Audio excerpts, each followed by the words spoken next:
Okay, Mel, one topic that I find really interesting, and I'd love to talk to some Muslims about actually, if we ever get the opportunity, is about the role of Mary in the Qur'an, and in particular the two passages, one in Surah 3, the other in Surah 19, which talk about Mary's upbringing at the temple. And I wonder what Muslims really think of this. On the face of it, it seems like a completely useless piece of information. If your vision is that Muhammad is at an Abrahamic shrine that was built by Abraham and Ishmael down in the Hijaz, preaching monotheism to a load of pagans, what possible, if you tell them, oh, by the way, there were all these other prophets, okay, it might be kind of interesting. If you start telling them the story about Jesus and the virgin birth and so on, that might be interesting, but it's just another story. It doesn't really mean a great deal if you don't come from the background where that matters. But to actually start talking about Jesus' mother and where she spent her childhood seems to me like the most useless piece of information. I just don't know what Muslims think that a Bedouin or a desert dweller or somebody a trader in an oasis town would have done with that information about where Mary was raised back in the 7th century. However, I'm in the position of being able to explain to you and to the world exactly what it means. And I'm basing this in large part on an article by Guillaume D. D-Y-E. I forget the full name. It's got quite a complicated and obscure name, but I think the word Guillaume D. I think it's got the word hypertextuality in the title, so that I should be able to find it from that. So anyway, the point is that the Quran is borrowing from a Christian tradition, first set out, as far as we know, in the Proto-Evangelium of James, which says, which is an apocryphal infancy gospel, and that tells us that, or makes a point that Mary grew up in the temple, and Mary was within the temple for a particular reason. It is there as an allegory for Mary's womb being the Ark of the Covenant, or the Ark of a new covenant.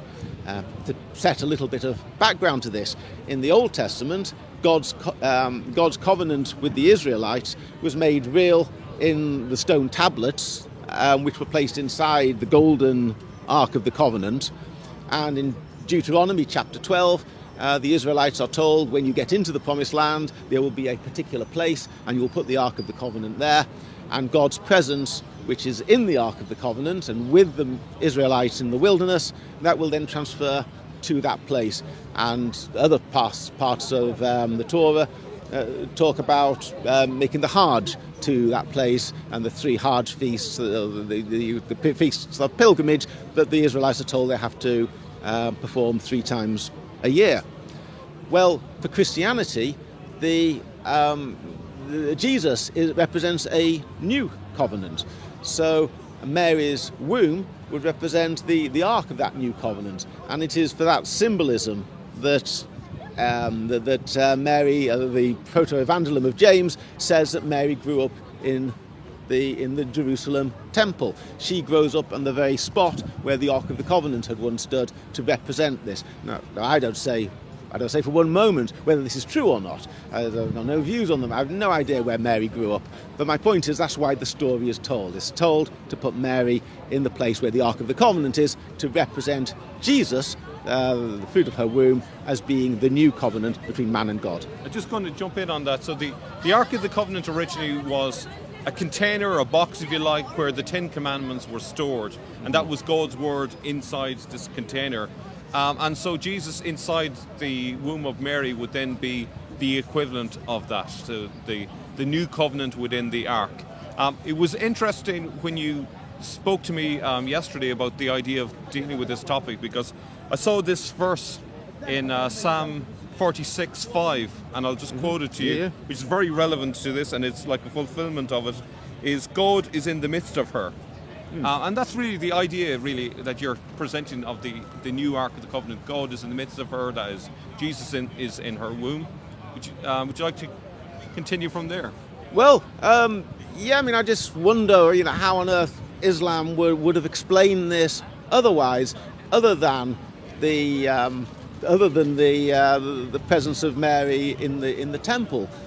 why else would it matter that she was in the temple if it was not to represent this illusion? And it's not original, by the way. This idea of Mary in the temple, Mary representing the Ark of the Covenant, because it's referred to in one of the homilies of Jacob of Saru. Now, Jacob of Saru is a Syriac preacher, a churchman of the, I think it was the 6th century. I think. Oh, okay. Or, no, you may be right. Maybe the 6th century actually. But we know for a fact that the Qur'an author, or one of the Qur'an authors, was familiar with Jacob of Saru, because Jacob of Saru wrote down the story of the sleepers in the cave and included certain details, such as the watcher at the door of the cave, and the sleepers having money in their possession, and he includes these little details that find their way into the Quran. So we can be fairly certain that the Quran author was familiar with at least one of the works of Jacob of Saru, and it seems to me that this is a further example of where the Quran author is familiar with this Christian iconography. You mentioned there was a part of that passage in the Quran that you referred to with the sleepers, where they must have known Jacob of Saru for that illusion to be made. It's just hinted at in relation to the money. The money is important. It's one of what I call the inconsequential details of the Quran, where the Quran mentions that one of the sleepers had money with him, and he went to buy some food. But that is a completely meaningless, well, not meaningless, but it's a completely irrelevant detail. So some guy had some money and went to buy some food. It doesn't take the story any further at all.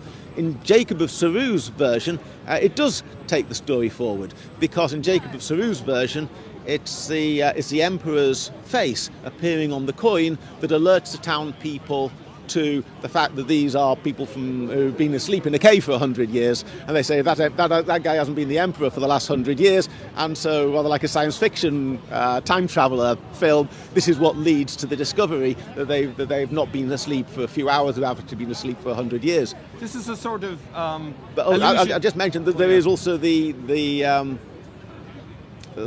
visual metaphor that the emperor who had been persecuting the sleepers, which caused them to hide in the cave to begin with.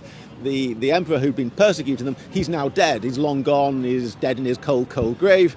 But now that by the time the sleepers have emerged, the Roman Empire has converted to Christianity, and so it's a sign of faith in God, and will be resurrected into a new realm. That's an illusion that only people in an Aramaic or Syriac-speaking land could possibly know about.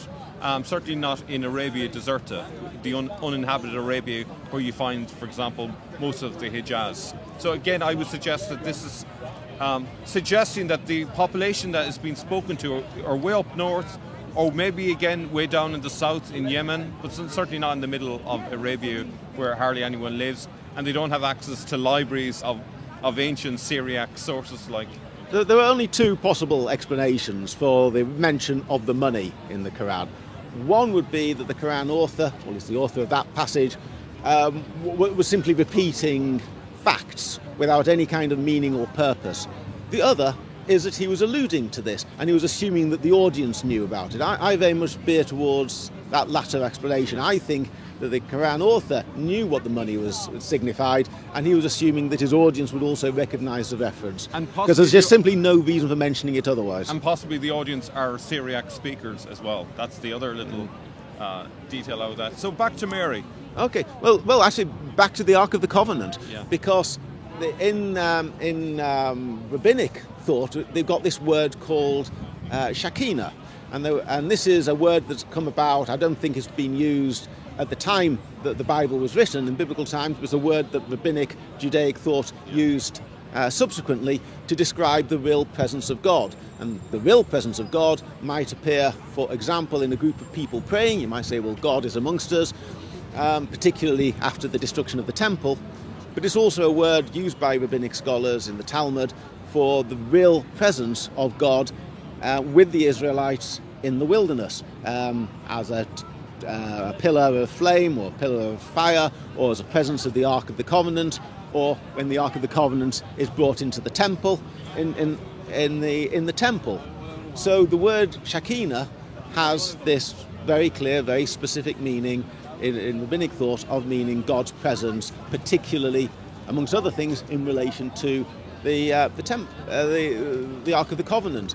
And the Qur'an has exactly the same thing. The Qur'an uses a word sakina, which is obviously similar, and it uses it in 4 separate occasions.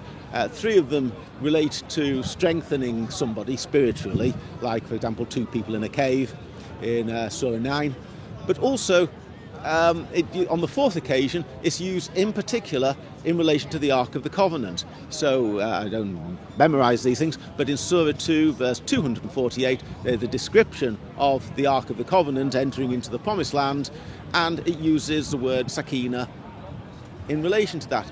Now, translators of the Quran into English tend to translate it with some fairly, I think anodyne phrase like tranquility, a sense of calm. But it doesn't really, sense of calm doesn't capture it at all. A lot of these verses have a kind of martial element to it. The sakina, the tranquility, is also accompanied by armies of angels, armies of invisible, the host of invisible angels. I was going to say that in the 7th and 8th century, the exilarchs, who are the Jewish leaders, would be considered the Shekinah. So wherever they were resident, there was the Spirit of God as well.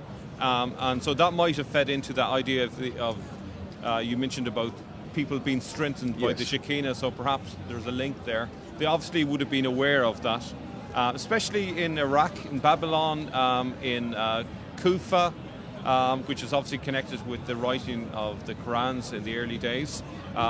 There were a lot of rabbinic schools in that area, like, for example, Surah being one of them. So I think there's definitely a lot of ideas being borrowed from Judaism, particularly on this one. So, Surah 2, verse 248, the Quran talks about the Shekinah, the presence of God, being in the Ark of the Covenant. Surah 3, Surah 19 talk about Mary being in the temple, which is where the Ark of the Covenant was placed. Ties in with my what I call the Jerusalem thesis, which is that the Quran author is putting all of his attention, all of his focus towards Jerusalem. None of this could have any meaning to people down in the Hijaz. It would mean nothing to them. It wouldn't have any purpose. But when you have these stories, and this is one of 28 different arguments that I put forward for the Jerusalem thesis, but when you put these sort of arguments forward, it seems to me quite clear that when the Quran talks about the holy place of worship, it's talking about Jerusalem. Jerusalem is like a thread that just runs throughout the whole of the Quran. Yeah. Every passage you look at comes down to the same geographical focus, which is Jerusalem as the holy place of worship. Yeah, another sort of area of interest for me is the fact that the Quran uses the word grape and pearl spread throughout. And St. Ephraim uses those as symbols of Jesus. So what's interesting is by using the phrase grape, and there's obviously references to vines in the Quran, the vine in St. Ephraim's analogy would be Mary, once again, and Jesus being the fruit of the vine. It's very much like the concept of the Ark of the Covenant again.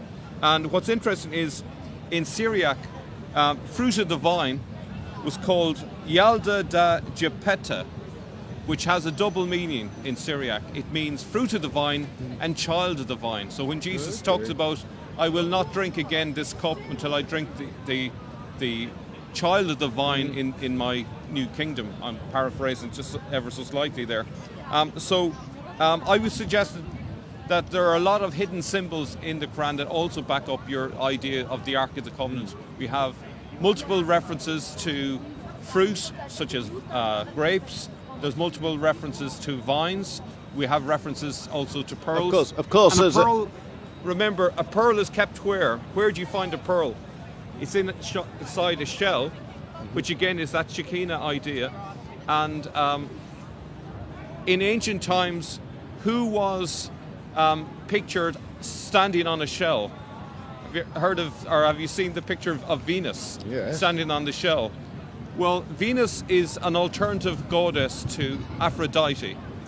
And Aphrodite is associated with the Black Rock, according to St. John of Damascus. There's a cunning connection there, so a hidden connection. So perhaps how this got morphed here is they went for a black rock in Mecca, because of these Shekinah connections with Jesus and Mary that got distorted, and they went down a pagan route away from the Christian and Jewish origins, you know. So I was just thinking while you were talking that, of course, the theme of grapes and vines and vineyards and wine is, of course, runs throughout the New Testament, and particularly the Gospels. It's an image that Jesus uses a great deal. Whenever anyone talks about grapes and vines in a religious context, you've got to think of Jesus. Yeah. It's the person, of course, in the 4th century that really popularized this in the Syriac milieu would have been Saint Ephrem. He wrote over 400 hymns. He wrote millions of pages of poems, hymns, homilies, and really the whole Syriac culture was full of his metaphors, his images, and it was fitting that someone or some people who wrote the Qur'an would have borrowed from that and slipped them everywhere throughout the Qur'an. And part of my work is really to find those connections at the minute. This is something I'm working on with Fander Films, and there's an awful lot more to reveal next year as we delve into this. But I think this is going to be a very fruitful type of research. Yes, I look forward to drinking deeply at the well of your knowledge on this. No, but seriously, I just wish that more Muslims were actually interested in reading the Quran instead of telling everybody else how wonderful, how is God's word and is the voice speech of God and is the most holy, precious book that's ever written. I wish more Muslims would actually read it and actually engage with it and try and work out what the references to the Ark of the Covenant, what the references to Mary in the temple mean. Because it seems to me that this is a fascinating topic, it's very relevant, and it's a topic which is almost exclusively being spoken about seriously by non-Muslims.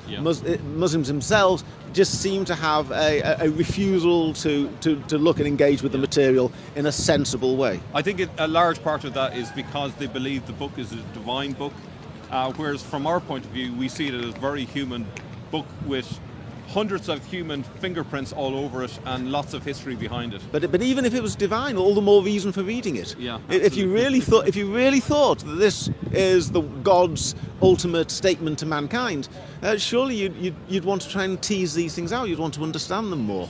But there just seems to be a refusal to look at it. Anyway, there we go. Nice chatting to you. Nice talking to you. Okay. Bye, Mel. Cheers.